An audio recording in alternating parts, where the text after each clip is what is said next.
जय जन, जय गण, जय मन के साथ सिद्धांत प्रणाम। आप देख रहे हैं कलम की आन, भारत की शान, सिद्धांत संग्राम। न पक्ष और न विपक्ष, सिर्फ निष्पक्ष न्यूज के साथ आज प्रस्तुत है विजय विद्रोही की यह exclusive report.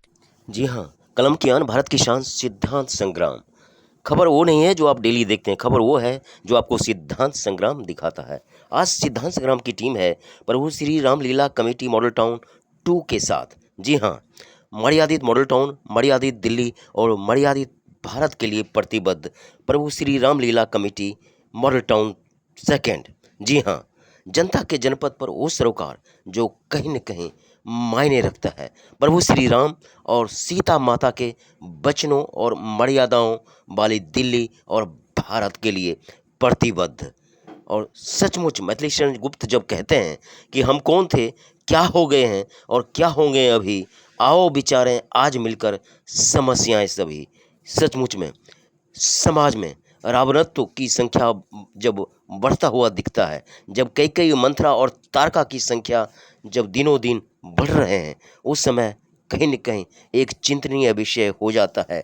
Chairman Ajit Chawla के लिए, सीनियर वाइस चेयरमैन निर्भय नरूला के लिए, प्रधान BR अरोड़ा के लिए, महामंत्री संजय सहगल और कोषाध्यक्ष राकेश साहनी जैसे भारत भक्तों, राम भक्तों के लिए कहीं न कहीं चिंतनीय हो जाता है कि कैसे रावण के अहंकार रहित मॉडल टाउन दिल्ली और भारत बनाए। वहीं चिंतनीय नारी शक्ति के लिए भी हो जाता है कि कैसे समाज में कैकेयी की विचारधारा, मंथरा की विचारधारा और तारका और सुपर्णखा जैसे विचारधारा रहित मॉडल टाउन और भारत बनाए। प्रभु Shri Ramlila committee model town 2 के सीनियर वाइस चेयरमैन निर्भय नरूला ने सिद्धांत संग्राम से बात करते हुए भजन संध्या पर क्या कहा, देखिए यह खास रिपोर्ट। जनता के जनपद पर जन सरोकार के तन समर्पित, मन समर्पित चाहता हूँ हे भारत माँ कुछ और दूं। एक निर्भीक मॉडल टाउन, एक निर्भीक दिल्ली और निर्भीक भारत के लिए प्रतिबद्ध निर्भय नरूला जी आज हमारे साथ है। माँ चरणों के समर्पित एक त्याग, एक समर्पण में एक मॉडल टाउन। तो सचमुच में अगर मॉडल टाउन है तो निर्भय नरूला जैसे शख्सियत का महत्वपूर्ण योगदान है। आइए चलिए बात करते हैं कि भव्य रामलीला मंचन के साथ साथ आज दुर्गति नाचने के साथ आज निर्भय नरूला जी माँ के चरणों में समर्पित है। क्या कहते हैं दो शब्द देशवासियों के लिए और खास करके मॉडल टाउन के लिए? हमारी प्रभु श्री रामलीला कमेटी पिछले 57 साल से ये मंचन कर रही है और 10 दिन रामलीला के बाद संपन्न होने की खुशी में, नवरात्रों के संपन्न होने की खुशी में हम धन्यवाद करते हैं माता रानी का। और उसके उपलक्ष्य में ये जागरण, विशाल भव्य जागरण, जिसमें चंचल जी भी आ चुके हैं 2018 में, ऐसे बड़े बड़े गायक आते हैं और ये बहुत ही सुंदर कार्यक्रम होता है। और उसके बाद सबके लिए भंडारे का आयोजन होता है।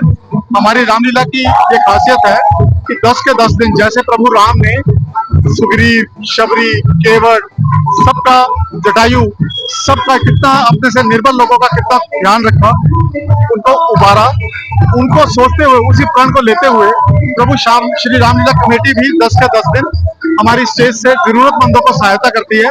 और उसमें कोई अपंग बच्चे होते हैं, कोई थैलीसीमिया के बच्चे हैं, कोई वृद्ध आश्रम है, कोई HIV TB के पेशेंट्स हैं, कोई पालना जैसे जहाँ पे नवजात शिशु को लोग छोड़ जाते हैं वो है, कोई गौशाला है, ऐसे अनेकों संस्थानों के लिए हम सहायता करते हैं। और लगभग पिछले वर्ष भी 7 से 8 लाख रुपया और इस वर्ष भी हमने 8 से 9 लाख रुपया इस तरह चैरिटी में दान किया है। और मेरा ख्याल ये रामलीला हमारी जो है ये सिर्फ यही करती है और मेरे को नहीं याद आता कोई मॉडल टाउन या आसपास इलाके में कोई करता हो ऐसा। नरूला जी, खास चीज है कि आप एक चीज के लिए काम कर रहे हैं कि एक मर्यादित मॉडल टाउन, मर्यादित दिल्ली और मर्यादित भारत के लिए। तो एक मैसेज आज के दरमियान क्या हो सकता है कि इस बार क्या अपील करना चाहेंगे कि आपके जैसे जब यंगस्टर शब्द में इस्तेमाल कर रहा हूँ, ना जाने कितने संस्था और RWL से हम सोसाइटी एसोसिएट हैं और समाज के लिए प्रतिबद्ध हैं, तो एक मर्यादित मॉडल टाउन ही नहीं, दिल्ली भी चाहिए, भारत भी चाहिए। तो उसके लिए आपकी तरफ से एक मैसेज। मेरा मैसेज यही है कि प्रभु राम मर्यादा पुरुषोत्तम थे, हम उसके एक छोटा सा अंश बराबर अगर कार्य कर लें, अपनी मर्यादाएं कायम रखें और जो आजकल चल रहा है उसको देखते हुए हम सनातन धर्म को आगे बढ़ाएं। और हमारे हिंदू धर्म में लोग सो जाते हैं, उनको हम जगाने का भी काम करते हैं। अभी हमने रिसेंटली इसी रामलीला के दौरान बिहार में एक सहरसवा जगह है, वहां पर कुछ लोग आए, उन्होंने बोला हमारे को मंदिर बनाने में दिक्कत हो रही है, उनकी भी हमने यहाँ से सहायता करी।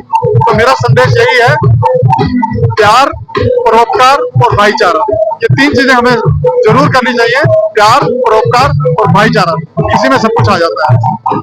निर्भय जी, एक लास्ट सवाल है कि समाज में प्रभु राम की संख्या बढ़े और रावण की संख्या कम हो, इसके लिए हम क्या करें? वो कहते हैं ना, घर घर में है रावण, में इतने राम कहाँ से लाऊं। तो वही बात है, ये हम सबको देखना है कि हमें राम बनना है, रावण बनना है। रावण एक महापंडित थे, महाज्ञानी थे, अगर आपको पता हो, शिव जी के इतने भगत थे, लेकिन सिर्फ उनके जो अहंकार कह लीजिए, उनके जो कार्य कह लीजिए, वो थोड़े सात्विक नहीं थे। तो आज भी वैसे ही है। आज भी देखा जाए तो हो सकता है हर रूप में राम भी हो और हर दूसरे रूप में रावण भी हो। अब कहा कलयुग में जाता है कि रावण ज्यादा है, राम कम है। ठीक है, एक आखिरी सवाल निर्भय जी है कि आपके जैसे जो राष्ट्रभक्त हैं, धर्म भक्त हैं, संस्कृति भक्त हैं, वो कहते हैं कि मोदी जी प्रभु श्री राम के रूप में हैं और योगी जी लक्ष्मण के फॉर्म में हैं। तो ऐसा आपको क्यों लग रहा है कि ये नया भारत, विश्व गुरु वाला भारत, आपके जैसे भक्तों और श्रद्धालुओं की दिल्ली और भारत कहीं न कहीं दिख रहा है? देखिए, भारत एक अखंड भारत है, इसमें सर्वधर्म संभाव है। मैं ये नहीं कहूंगा कि इसमें हिंदू हैं, सिख हैं, मुसलमान हैं, ईसाई है। ये हमारा रिपब्लिक ऑफ इंडिया है, तो इसमें हमें इस जातिवाद में तो पढ़ना ही नहीं चाहिए कि हम हिंदू हैं, हम दूसरे धर्म के हैं। हम सब भारतीय हैं, ये मेरी सोच है। ये थे जनता के जनपद पर एक कला, साहित्य और संस्कृति के लिए जाने जाने वाले निर्भय नरोला जी। व्यक्ति एक लेकिन क्वालिटी अनेक। लगता है कि कैसे किस तरह से इतने सारे सरोकारों को अगर एक व्यक्ति जिनका नाम ही निर्भय है, वो माता धन्य है जिन्होंने नाम निर्भय रखा और पूरा निर्भयता से अपना काम करते हैं, लाइन में खड़े अंतिम व्यक्ति के चेहरे पर मुस्कान लाने के लिए। फिर मिलते हैं किसी नई शख्सियत, किसी नए मुद्दे, किसी नए सरोकार के साथ। तब तक आप जुड़े रहें और देखते रहें कलम की आन, भारत की शान, सिद्धांत संग्राम। मॉडल टाउन से विजय विद्रोही की रिपोर्ट।